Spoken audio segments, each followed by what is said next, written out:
still trying to figure out where all the coolant's coming from because it's getting worse fast. I believe it's coming from like the water pump or something lower because the head gasket is right here, which there's a little bit of fluid around it, but not really a lot. But if you look under here, it looks more like it's coming from right around here or up there.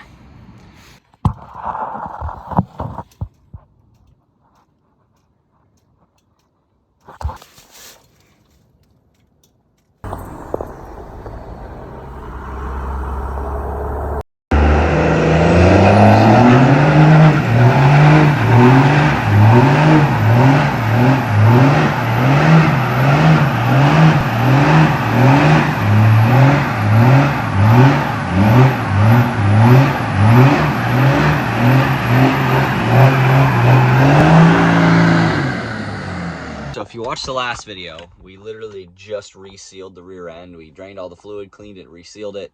The diff cover started leaking basically right after, like 3 days after. So I ordered a new diff cover, and the water pump started leaking like 3 days ago. And I've been driving the thing. I checked the coolant level to make sure it's got enough coolant, but other than that, I've just been driving the truck and it doesn't care really.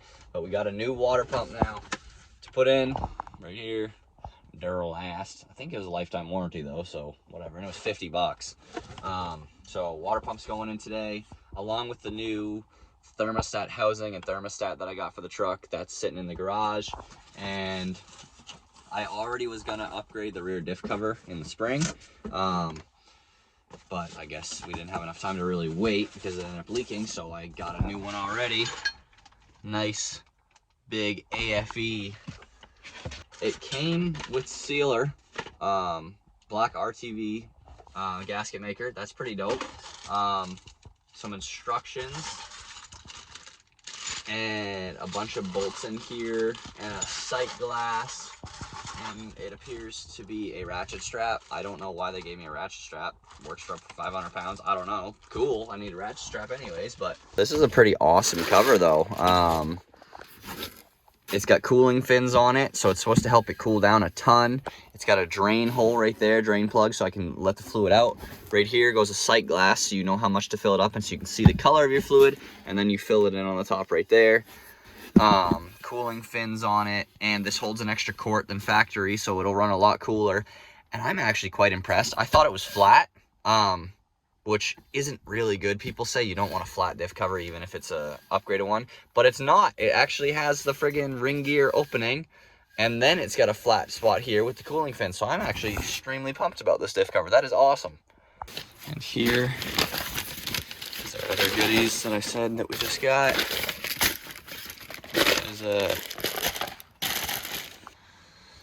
our new thermostat and our new thermostat housing, because well, everything on the truck is pretty much new. The radiator's new, the water pump's about to be new. Might as well do this. We're doing a coolant bypass just to clean it up a little bit because the thing looks pretty rusty. And if it's that rusty out here, it might be even worse inside.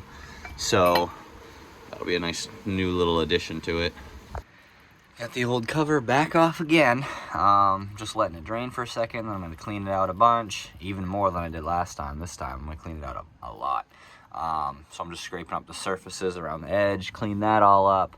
And then as soon as it's ready, I'm gonna throw the new one on. New cover is on. Tighten it up just a little bit so that the gasket came out just a tad bit. It's still pretty loose though. And now I'm gonna let that dry for like an hour and then snug it up. And the water pump is this right here. So basically just pop off the belt, and then there's 2 bolts that hold the water pump to the block. Pop those off. And there she goes. I got them side by side here, and they're both the same size and everything. The only thing is that I thought that I had this one in there right now, and then I was putting this in. This is the one that came out of it, and this is the new one. I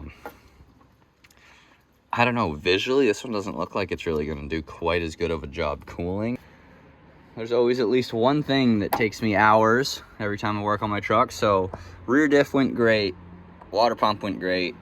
Literally just trying to get the thermostat housing off. First bolt came out, second bolt was rounded, took me like an hour, finally got this one out. It's still sitting there, but it's loose. And this last one is just rounded as crap and refuses to move. So that's where we're stuck now. Finally got it off. Took a little bit of hassle, but it came out. So I took off this little sensor here too. I don't know what this is. I mean, I would assume maybe coolant temp. That would be probably my best guess. It's right next to the thermostat. I don't know, but yeah, probably. Anyways, I'm gonna clean up all around here just so it's nice and new and happy. Maybe throw a little bit of paint on this stuff, obviously not down in there or down in there. Just make it a little nicer. And then we got the new one to put on, and I'm gonna go pick up some new bolts from the hardware store and throw it all back together. So there's the old one off. Almost pooped myself for a second because I went to go put the new one on and I'm like, dude, it does not fit. Turns out that's just how these are assembled, because that's how the old one came off. It literally doesn't even fit in there. The thermostat housing just pushes down on it and keeps it held down in there. So that's just literally how it sits. Sits in that little flush spot, and then this just holds it down with the bolts. So yeah. I took the old exhaust strap off the stacks that I have sitting out back, and I'm just gonna rewrap it on this. There we go. All the way from the top of the downpipe, all the way down, basically to where the little bracket is, and it bolts to the other one. So the next day, we got our 3 new bolts to put in. Also got my fuel pressure sensor so we can get that gauge working on top of the steering wheel. Well, yeah, now I just get to tighten this thing up and make sure there's no leaks.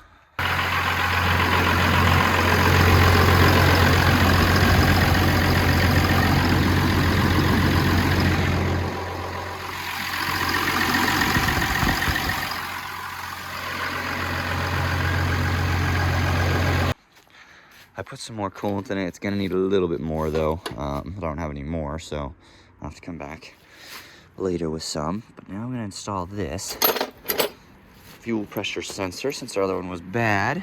I'm just gonna install it right there and plug it into my plug that I already left up front here. And then it should have fuel pressure. I can't figure out this stupid thing still.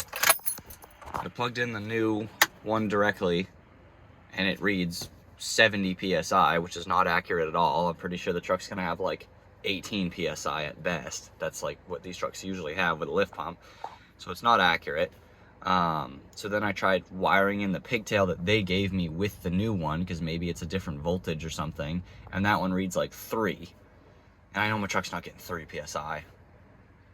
And even that actually was when I crossed 2 wires that weren't supposed to touch anyways, it would read like 3.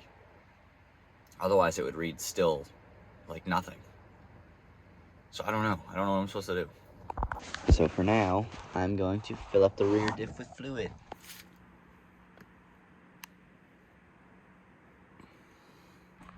So we just finished putting all 5 quarts in, and there you go.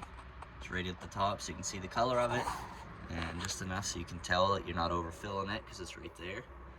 Yeah. So that is all. I spilt a little, it's not leaking, I just spilt it trying to put it in. So now I'm gonna put the top one in, and then I'm gonna razor all this excess gasket maker around there just so it cleans up a little bit, but it's full of fluid. So I lost a lot more coolant than I had to put in. I only had like a gallon to put in. So it does indeed need more coolant, but I just pulled over so I could try and cool off for a second. I'm like 2 minutes from my destination. And then I can put some more coolant in it. Picked up some coolant. I got 4 gallons just in case, so I have plenty, because it takes 6, but you can only get 4 out when you drain the whole system anyways. So I'll probably have some left over. So when I do the clutch and the coolant bypass kit, I'll just use some of that again.